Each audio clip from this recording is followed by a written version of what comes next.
আরে, আমার এক খালার মেয়ের বিয়ে, সবাইকে ইনভাইট করেছে। রোদ আপু বলছে সে যাবে না, অফিসে নাকি কাজের খুব চাপ। তার উপর কয়েকদিন যাবৎ নাইট শিফটে যেতে হচ্ছে তাকে। ওহ, সমস্যা কি? আমি আছি তো, রান্না বান্না করে রাখবো। আর বাকি কাজ তো বুয়াই করে দিবে। আবার আমার পড়ার চাপও একটু বেশি এখন আমার। কি, তুমিও যাবে না? বললেই হলো বুঝি, মা খুব বকবে। একটু ম্যানেজ করে নিও বোন আমার। বোঝোই তো এখন এসবের মাঝে যাওয়ার মন মানসিকতা আমার নেই। দিয়া মন খারাপ করে জবাব দেয়।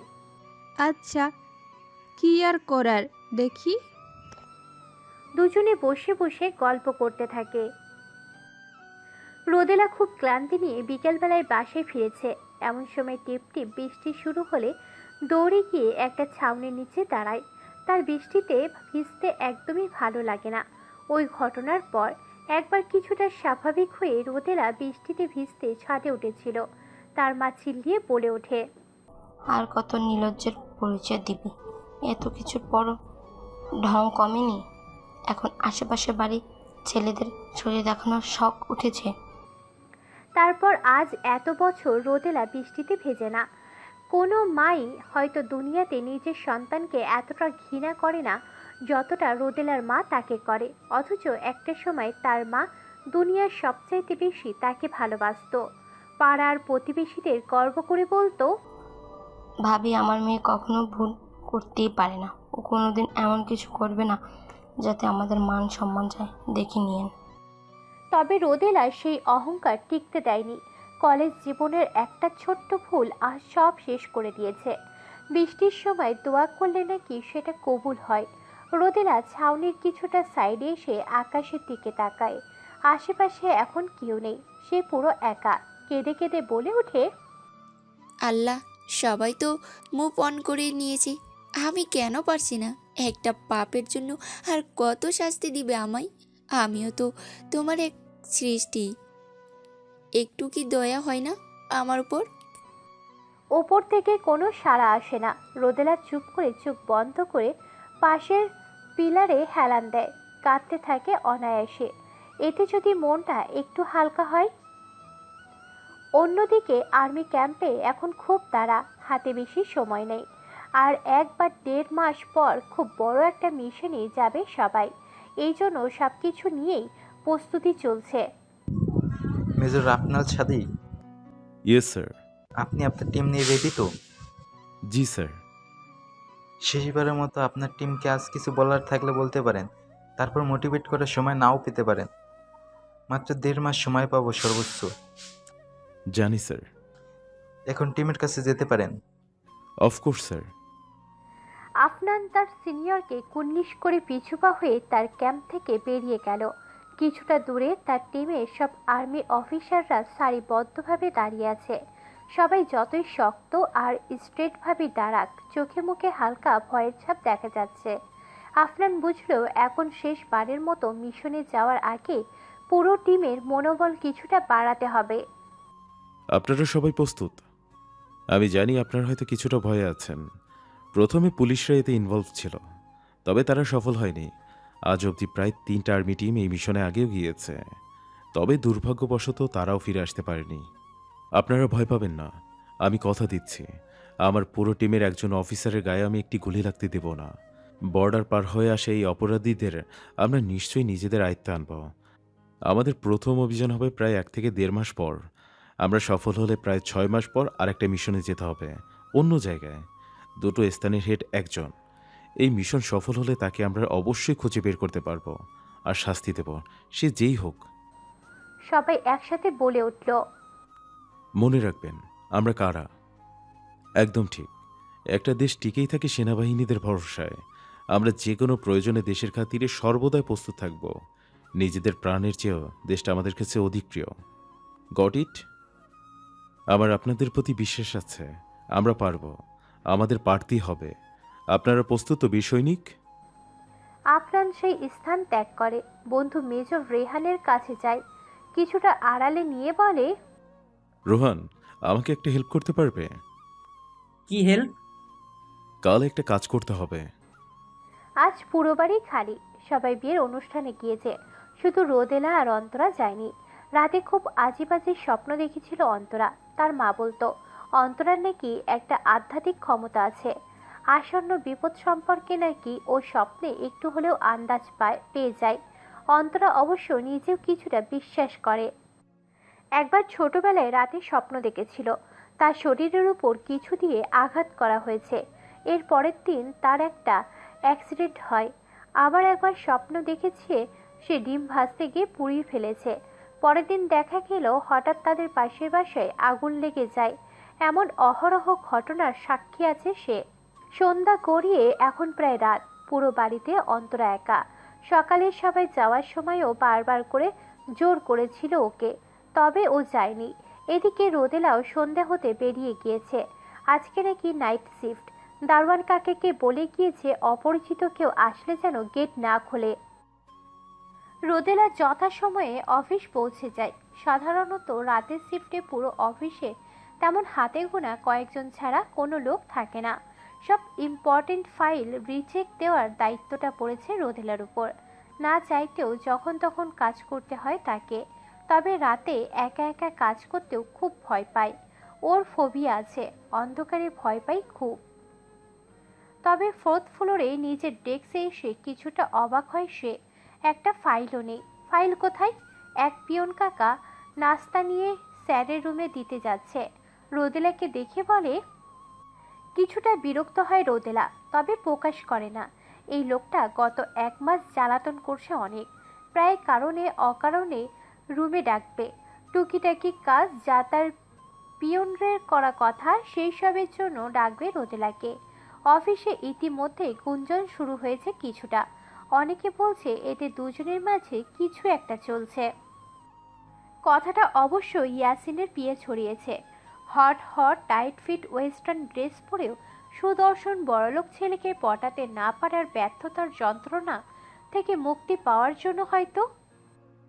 রোদেলা ইয়াসিনের রুমে যায়। এই রুমে যেতে তার অনুমতি লাগে না।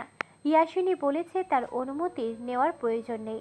ইয়াসিন রোদেলাকে দেখে একটা মিষ্টি হাসি দিয়ে তাকায়। যেদিন থেকে রোদেলার অতীতের অভিশপ্ত ঘটনাও জেনেছে সেদিন থেকে 8-10টা সাধারণ ছেলেদের মতো ঘৃণা আসার জায়গায় যেন সহানুভূতি আর কিছুটা প্রেম জেগেছে মনে। কত ক্ষত মেয়েটার ভিতরে, এই জন্যই ও খুব কম হাসে। হাসিও মলিন, যেন চাপা আর্তনাদ ভিতরে রয়ে যায়। ইয়াসিন ভাবে শুধু সত্যিকারের ভালোবাসাই পারবে মেয়েটাকে এই যন্ত্রণা থেকে মুক্তি দিতে। স্যার, হুম। আমাকে ডেকেছেন? ও হ্যাঁ, কাজের কথাই বলা হলো না। আপনি এখানে বসে কাজ করুন আজকে। কেন? এইটা তো আমার ডেস্ক না। জানি আমি, আপনার পুরো ফ্লোরে আপনি একা, ইভেন এই ফ্লোরে আমি একা। ভাবলাম কিছুটা সঙ্গ পাওয়া যাবে। তাছাড়া আপনি নাকি অন্ধকারে ভয় পান, তাই এখানে বসেই কাজটা করুন। রোদেলা আর তর্ক করে না। এই 1 মাসে সে বুঝে গিয়েছে খামোখা তর্ক করে লাভ হয় না এর সাথে। রোদেলা সেই ডেস্কে গিয়ে বসে, সাইড ব্যাগটা পাশে রাখে। ইয়াসিনের চেয়ারে বসে এখানটা খুব ভালো করেই দেখা যায়। মাঝখানে শুধু একটা কাজ, তবে এপাশ থেকে ওপাশ না দেখা গেলেও ওপাশ থেকে সব পরিষ্কার দেখা যায়। রোদেলা নিজের কাজ করতে থাকে। ইয়াসিনও ল্যাপটপে কাজ শুরু করে দেয়। শুধু একটু পর পর রোদেলার দিকে তাকিয়ে দেখে। She is beautiful. নিজের ফোনে একটা গান ছেড়ে তালে তালে কাজ করতে থাকে ইয়াসিন। তোমার জন্য নীলছে তারার একটু কানি আলো, ভোরের রং রাতে মিশে কালো, কাটে গোলাপের সাদার মায়ায় মিশিয়ে দিয়ে ভাবি, আফসানেল তোমার লাগে ভালো, আফসানেল তোমার লাগে ভালো। অন্তরা একা একা খুব বোর হচ্ছে। কেন জানি আজ পড়তে বসতেও ইচ্ছে করছে না। আজ সারাদিনে একবারও আফনানের সাথে কথা হয়নি। ব্যস্ত হয়তো খুব। অন্তরা টিভি অন করে। কভি হাম কভি তুম। পাকিস্তানি নাটকটা দেখতে থাকে। কত কিউট কাপলটা, হানি আমির ওর one of the favourite actors. হঠাৎ মনে হলো দরজায় কিছুর আওয়াজ। প্রথমে মনের ভুল ভেবে তাকায় না, তবে একটু পর আবার একটা আওয়াজ আসে। অন্তরা পিছনে শান্তভাবে তাকিয়ে এক ঝটকায় লাফিয়ে ওঠে। কে কে আপনারা? বাসায় ঢুকলেন কিভাবে? 3-4 জন ছেলে মুখোশ পরে দাঁড়িয়ে আছে, দেখে মোটেও সুবিধার মনে হচ্ছে না। অন্তরা ভয় পেলেও সেটা প্রকাশ না করে চিল্লিয়ে বলে ওঠে। বললাম না কারা আপনারা? অনুমতি ছাড়া কারো বাড়িতে ঢোকাটা ক্রাইম। অন্তরার কথায় তোয়াক্কা না করে একজন খুব দ্রুত অন্তরার কাছে এসে পড়ে। একটা হাত ধরে খুব জোরে টানতে থাকে। অন্তরা বারবার ছাড়ানোর চেষ্টা করে, তবে পুরুষ মানুষের গায়ে জোরের সামনে সে ব্যর্থ। সে অজ্ঞাত ব্যক্তির রাগান্বিত হয়ে চল, নাটক না করে পা চালা। রেদোয়ান স্যার তোরে নিতে কইছে। রেদোয়ান? কে রেদোয়ান? আমি কাউকে চিনি না, যাব না আমি, প্লিজ ছাড়েন। অন্তরাকে খুব জোর করতে থাকে লোকটা, তবে সে কিছুতেই যাবে না।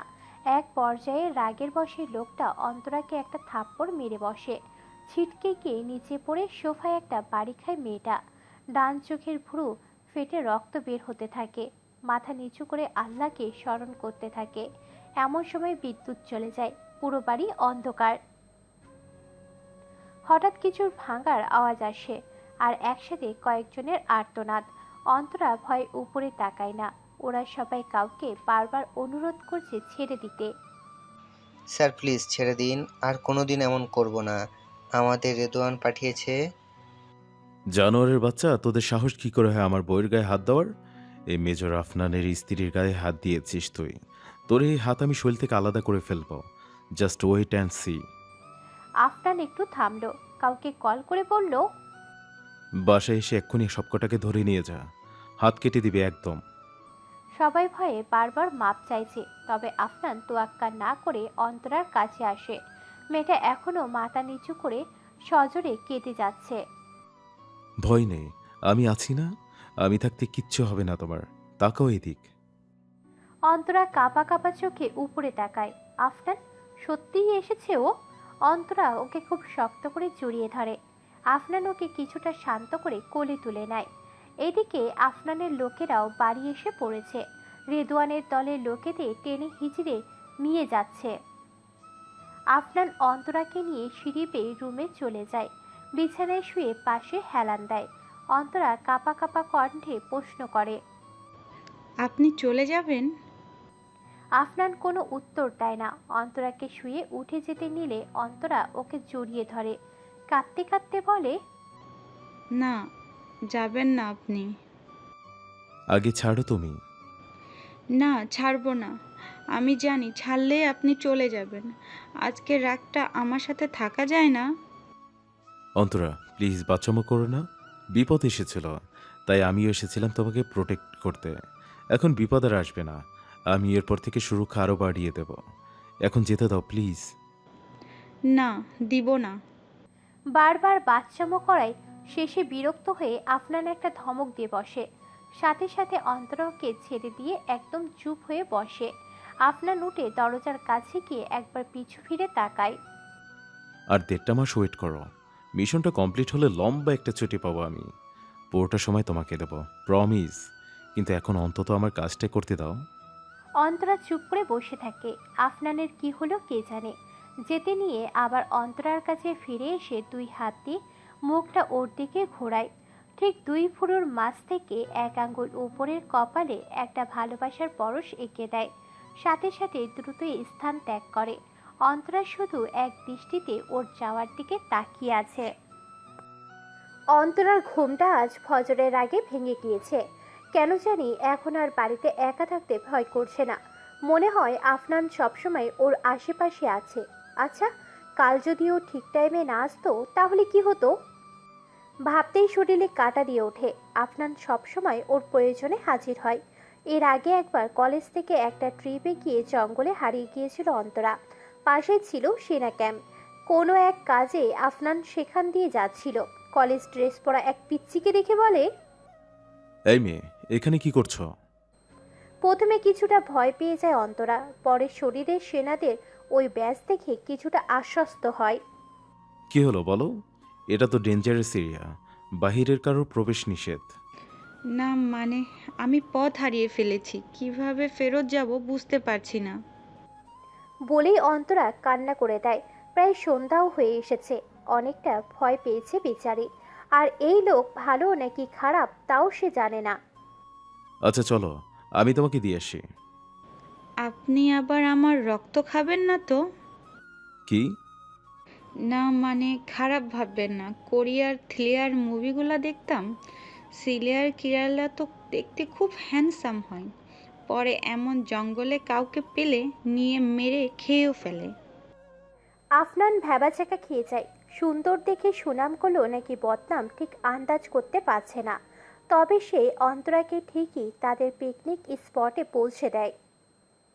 ঘরে বসে এইসব পুরনো কথা ভাবছিল অন্তরা। ওই দিন থেকেই আফনানকে বেশ মনে রেখেছে মেয়েটা।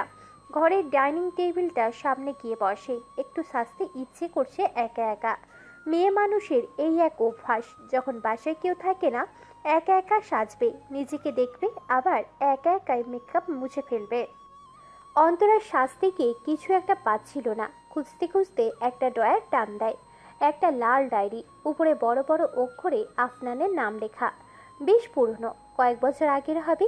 কিউরিসিটির বশে সেই ডায়েরিটা খুলে সে এক এক পেজে উল্টিয়ে পড়তে থাকে। আফনান কলেজে থেকে এই ডায়েরিটা লিখত, তবে মাঝ অব্দি লিখে আর কেন জানি লেখেনি। কোথাও ভালো স্মৃতি, কোথাও খারাপ, এইসব কিছু। তবে একটা তারিখ দেখে ওর চোখ আটকে যায়। সেটা প্রায় 12 বছর আগে।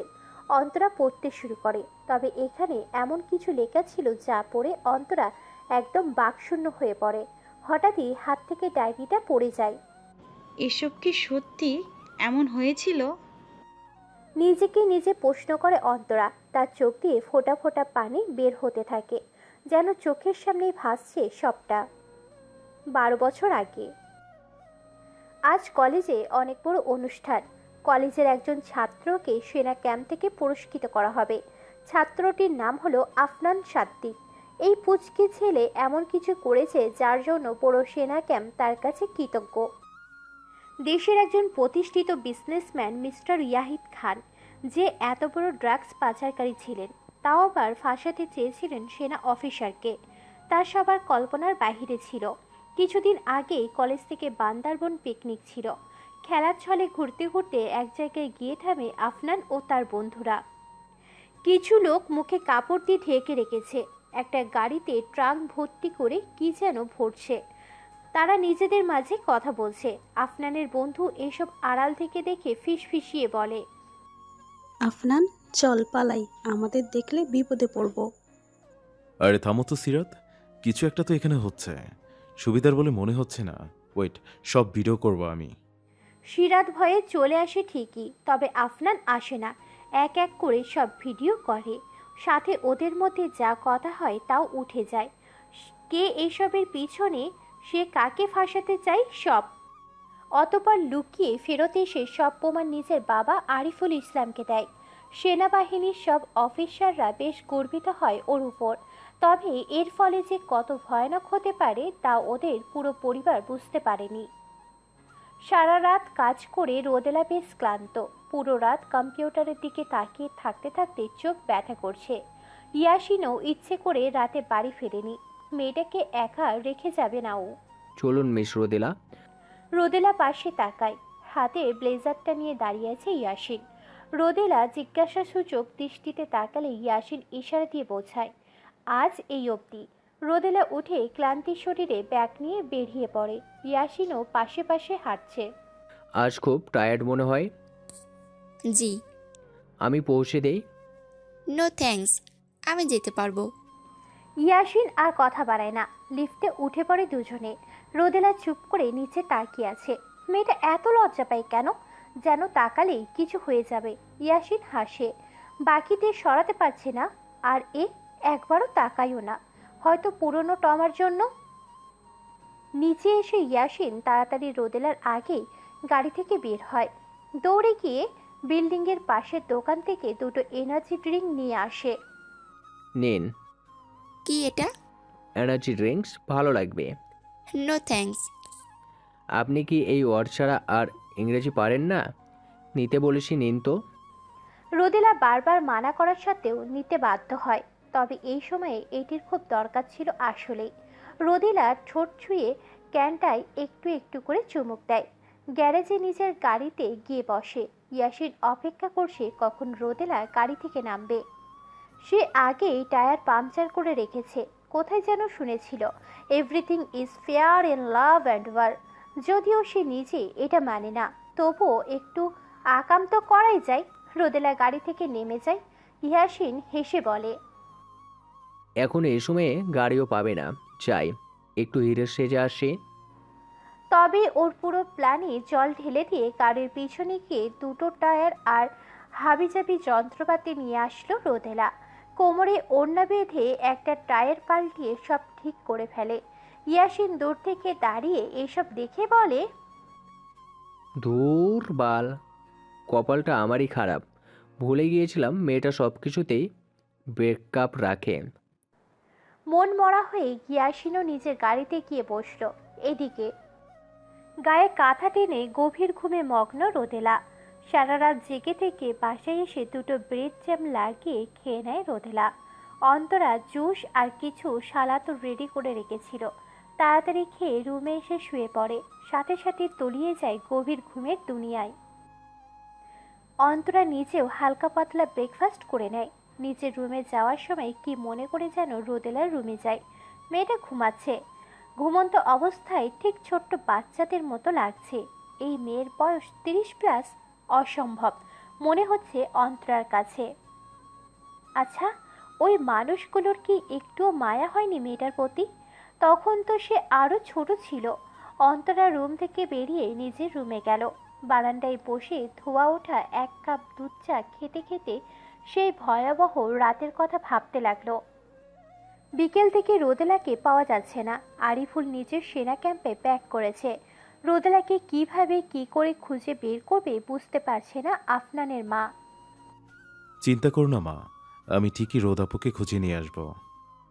আফনানের কথা শুনে আরো জোরে কেঁদে উঠল তার মা। মেয়ে খুব আদরের তার। দুপুরের দিকে কোনো বান্ধবীর বাসায় নাকি যাবে। ওই যে ফোন সুইচ অফ হলো, আর কোনো খোঁজ নেই মেয়ের। আফনান কি করবে বুঝতে পারছে না। এইদিকে ওদিকে সব বন্ধুদের ফোন করে খোঁজ নিতে বলেছে। আর কত এইভাবে বসে থাকবে ঘাপটি মেরে? না, আর সম্ভব না। আফনান বাড়ি থেকে বের হয়ে তার এক ফ্রেন্ডের কাছে চলে যায়। হাসিব, কি হয়েছে আপনার? রোদাপুর খোঁজ পেলি? না রে, তবে তুই চাইলেই সম্ভব। হাসিব খুব ভালো ফোন এক্সপার্ট। অনেক আগে একবার রোদেলার কথায় আফনানের সাথে রোদেলার ফোনে কানেক্ট করে দিয়েছিল, যেন আফনান বাসায় দেরি করে ফিরলেও কোথায় কি করছে তা খোঁজ রাখতে পারে। সেই ওয়েতে হাসিব আফনানকে রোদেলার বর্তমান অবস্থার সম্পর্কে কিছু তথ্য দিল। আফনান আর দেরি না করে দৌড়ে সেখানে পৌঁছে যায়। ঠিকানাটা ওদের কলেজের ঠিক পিছনে, বাগানের খুবই নীরব জায়গা। তবে পৌঁছাতে যা দেখে আফনানের শ্বাস বন্ধ হওয়ার উপক্রম। রোদাপি? কাপা কাপা গলায় বলে ওঠে আফনান। রেদওয়ান আর ও সাঙ্গপাঙ্গরা আফনানকে দেখে হেসে ওঠে। আফনানের কারণেই তার বাবা জেলে। প্রতিশোধ নিতে এতদিন যাবৎ মিথ্যে প্রেমের অভিনয় করেছে রোদেলার সাথে, তাই তো এক ডাকেতেই এমন আসতে রাজি হয়েছে। বেচারি নিজের ইজ্জত তো হারালোই, খামোখা নিজের হিরোগিরি দেখানো ভাইকেও মার খেতে দেখবে। আফনান রোদেলার দিকে তাকিয়ে চোখ বন্ধ করে ফেলল। এর চাইতে নিজের মৃত্যুর যন্ত্রণাও ওর কাছে ঢের আরামের হতো। নিজের চোখের সামনে বোনকে ধর্ষণ হতে দেখার অনুভূতি একটা ভাইয়ের কাছে কতটা কষ্টকর তা এখন কাটায় কাটায় অনুভব করছে আফনান। তবে নিজের দিন দুনিয়ার জ্ঞান ফিরে পাবার আগেই হঠাৎ মাথায় প্রচণ্ড ব্যথা অনুভব করলো আফনান। রেদওয়ানের কথাই ওর দলের লোকেরা খুব মেরেছে আফনানকে। তবে এইসব আঘাত যেন এতটুকু লাগছে না আফনানের গায়ে। সে শুধু আত্মরা হয়ে পড়ে থাকা নিজের বোনের দিকে তাকিয়ে আছে। নিজেদের কাজ শেষ করে রেদওয়ানরা চলে যায়। আফনান অনেক কষ্টে রোদেলার কাছে আসে। পাশে পড়ে থাকা ওড়নাটা দিয়ে শরীরটা পেঁচিয়ে দেয়। হাতের উপর মাথা রেখে ধীরে ধীরে ডাকতে থাকে। রোদাপু তাকা আমার দিকে। এই যে তোর ভাই এসেছে, সব ঠিক হয়ে যাবে বোন আমার। এদের সবাইকে শাস্তি দেব, তুই দেখিস, কিচ্ছু হবে না তোর। আর কিছু বলতে পারে না আফনান, কেঁদে ওঠে হো হো করে। সেদিন রোদেলার শরীরটা বেঁচে গিয়েছিল, তবে মরার মতোই। তারপর থেকে হাসি খুশি মেয়েটা একদম নিশ্চুপ অনুভূতি শূন্য হয়ে ওঠে। আফনানের মা এতটা বছর যাবৎ মেয়ের সাথে রাগ করে আছেন, কথা বলে না। এইসবের জন্য সে নিজের মেয়েকেই দায়ী করেন। কেন ও কয়েকদিনের পরিচিত একটা ছেলেকে ভালোবেসে নিজের পরিবার ছেড়ে যেতে গেল? আজকালকার মেয়েরা এত সহজে ছেলেদের বিশ্বাস করে ফেলে, যার ভুলের মাসুল তাদের পুরো জীবনভর দিতে হয়। তবে কয়েক বছর অবধি সাইকিয়াট্রিক্স দেখিয়ে চিকিৎসা নিতে হয়েছে মেয়েটার। পড়াশোনাটাও এই জন্য ছেড়ে দিতে হয়েছে। পুরো এক ঘরোয়া হয়ে উঠেছিল মেয়েটা। আর এই জানোয়াররা, তারা ঠিকই বিদেশে গিয়ে দিব্যি বিন্দাস লাইফ কাটাচ্ছে। আরিফুল ইসলামের মনে হয়েছিল তার মতো কাপুরুষ বাবা এই দুনিয়ার আর একজনও নেই। নিজে একজন সেনা অফিসার হয়েও মেয়ের সাথে হওয়া এই অন্যায়ের শাস্তি সে দিতে পারেনি। কম কথা শুনতে হয়নি মেয়েটাকে। ওর তো কোনো দোষ নেই, ও তো শুধু কাউকে ভালোবেসেছিল, বিশ্বাস করেছিল, আর কি। যেসব ছেলেরা মেয়েদের বাজে চোখে দেখে, তাদের ইফটিজিং করে কিংবা ধর্ষণের মতো জঘন্য কিছু করে, ওরা তো জানেও না এর প্রভাব একটা মেয়ে ও তার পরিবারে কত জঘন্যভাবে পড়তে পারে। ওরা এইসবের আগে একেবারের জন্য নিজের মা বোন বা সন্তানের কথা ভাবে না। হয়তো নিজের পরিবারের সদস্যকেও ওরা এই চোখেই দেখে। সেদিন থেকে আফনান শুধু নিজের ক্যারিয়ারে ফোকাস করেছে।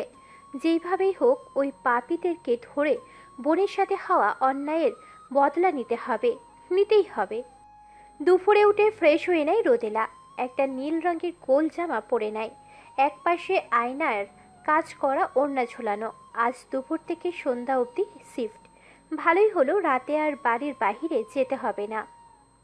এইদিকে ইয়াসিন অধীর আগ্রহে অপেক্ষা করছে কখন রোদেলা অফিসে আসবে। কিছুক্ষণ পর রোদেলা আসলো। ইয়াসিন ওর সিট চেঞ্জ করে গত রাতে যেখানে বসে কাজ করছিল সেটাকেই পার্মানেন্ট করে দিয়েছে। এখন শুধু অপেক্ষার পালা। ইচ্ছে করেই এই ডেস্কের কম্পিউটার নষ্ট করে রেখেছে ইয়াসিন কাছের এপাশ থেকে সবই দেখতে পাচ্ছে। ইয়েস, এই তো রোদেলা বসেছে। এখন কম্পিউটার অন করে দেখবে কাজ করছে না, সবাইকে ডাকবে, কেউ ঠিক করতে পারবে না। এইসব ভেবে ইয়াসিন খুব খুশি হয়। আব আয়েগা মাসা, আমাকে ডাকবে, আমি কম্পিউটার ঠিক করে দিব। রোদেলার চোখে আমি হিরো হব। আমার প্রতি ও কিছুটা থ্যাঙ্কসফুল হবে। আমি ওর নম্বর চাইবো, যেন কোনো সমস্যায় আমাকে ডাকে। একটু কথা হবে, তারপর ভালো লাগা হবে, ভালো লাগা থেকে ভালোবাসা হবে, পরে প্রেম হবে, কয়েকদিন পর বিয়ে করব, বিয়ের পর দুটো বাচ্চা হবে, ছেলের নাম দিব। আর কিছু ভাবতে পারে না ইয়াসিন। বেচারা সব পরিকল্পনা ভেস্তে যায় যখন মনে পড়ে আজ বৃহস্পতিবার। আজ রোদেলার ইউনিটের কারোর তো কম্পিউটারে কোনো কাজই নেই, শুধু হাতে করে কয়েকটা ডকুমেন্ট গুছিয়ে জমা দিলেই শেষ। খুবই হতাশ হয় ইয়াসিন। এমন সময় তার বিয়ে এসে ইয়াসিনকে চিন্তিত দেখে প্রশ্ন করে, কি আর বলবো, বাচ্চার নামটা আর রাখতে পারলাম না। তুমি বুঝবে না। আচ্ছা, একটা কাজ করো, মিস রোদেলাকে গিয়ে বলো আমি ডাকছি। কথাটা শুনে পিয়ের মনটা খারাপ হয়ে যায়। ইদানিং অফিসের খুব কথা হচ্ছে নতুন সিওর কারণে। অকারণে রোদেলাকে নিজের রুমে ডাকে। মেবি সামথিং ইজ হ্যাপেনিং টুবিন দেম। আমাকে ডেকেছেন স্যার? রোদেলার কথায় ওর দিকে ফিরে তাকায় ইয়াসিন। বেচারার মুখটায় পুরো রাতের আধার নেমে আছে। কত সুন্দর প্ল্যান করেছিল, সব শেষ। রোদেলা এখন আর বিরক্তি হয় না, এতদিনের অভ্যাস হয়ে গিয়েছে। এই ছেলে প্রথমে ডাকবে, তারপর ভাবনায় ডুবে যাবে। স্যার, ভাবা হলে বলবেন। রোদেলার কথায় ইয়াসিন একটু নড়ে বসে। মেয়েটা কি ওকে পাগল ভাবছে? ভাবলে ভাবুক, পৃথিবীর সকল প্রেমিক পুরুষরাই পাগল। সুস্থ হওয়ার মূলত অভিনয় করে। ইয়াসিন কফির দিকে ইশারা করে বলল, এক কাপ। কপি বানাতে হবে তো, দিচ্ছি। ইয়াসিনের কথার মাঝে কথা থামিয়ে রোদেলা কফি রেডি করতে থাকে আর ভাবে মাস শেষের স্যালারি কাজের জন্য পায় নাকি ডেলি কফি বানিয়ে দেওয়ার জন্য। দ্রুত কফির কাপটা ইয়াসিনের টেবিলে রেখে বেরিয়ে যায়, একবার পিছনেও ফিরে তাকায় না।